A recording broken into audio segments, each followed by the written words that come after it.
नमस्कार दोस्तों, आपका स्वागत है आपके अपने YouTube channel Vidhi judicial academy में। मेरा नाम है Vijender Verma and I am the director founder of the Vidhi judicial academy. We provide coaching for the judicial services exams, and through this video we are trying to reach out you to provide you full professional exam oriented coaching for the judicial services, and that is free of cost. We are going to provide you the entire foundation course including all the books, including all the details, whether it is required for the prelims or mains or for the guidance for the interview. This is what पूरा entire contract act में आपको 2G और 2H यही important है। IJV इसको पढ़िए, देखिए section 2G, please go to the board and this is most important, one of the most. What is this section 2G and it is what term is what void, and this is what agreement, void agreement agreement was defined under section 2E, don't forget it, and this is what void agreement, इसको हिंदी में बोलते हैं शून्य करार। क्या बोलते हैं? an agreement not enforceable by law is said to be void। बस इतनी सी बात है। क्या है देखिए, An agreement which is not enforceable by law is said to be void। एक ऐसा करार जो कि विधि के द्वारा प्रवर्तनीय नहीं है, जिसको लॉ के द्वारा आप एनफोर्स नहीं करा सकते, that is said to be void, उसको हम बोलते हैं शून्य करार। अगर आपके बीच में जैसे सेक्शन 24 टू सेक्शन 30 specifically जैसे an agreement without consideration is void, an agreement in restraint of marriage is void, a wagering agreement is void, an agreement in restraint of trade is void। तो there are certain an agreement entered into by minor is void agreement। तो कितने सारे agreement ऐसे हैं जिनको इस act ने specifically void declare किया गया है। क्या डिक्लेयर किया है? कि these agreement are called void.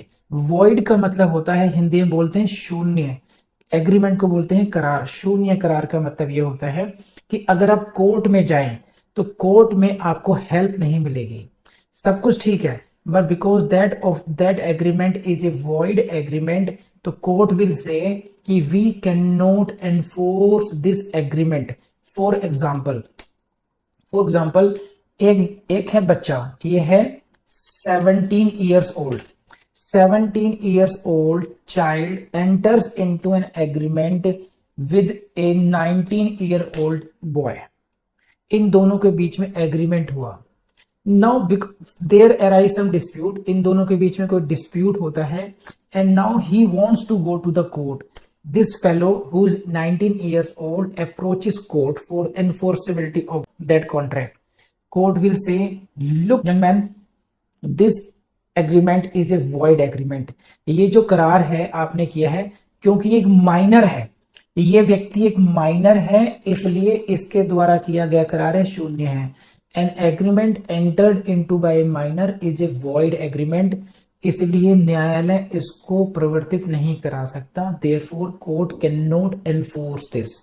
तो when court says it cannot be enforced by law, law के द्वारा इसको एनफोर्स नहीं कर सकते हैं, तो this is the characteristic of the what void agreement.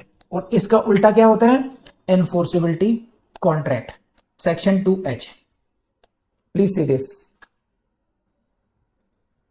N agreement enforceable by law is called enforceable by law is said to be a contract. समझे? तो दिस इज व्हाट, तो when an agreement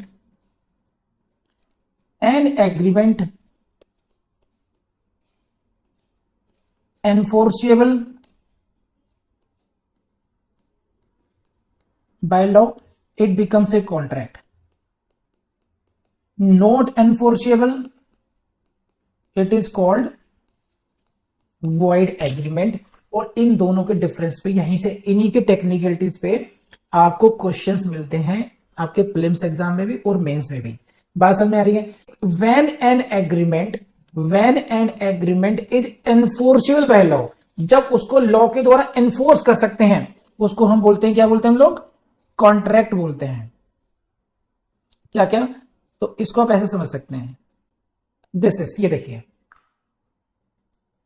An agreement is defined under section 2E when it is not enforceable by law. ठीक, it is called void agreement. When it is enforceable by law, then we call it is a contract. तो enforceability का जो element है, that is more important.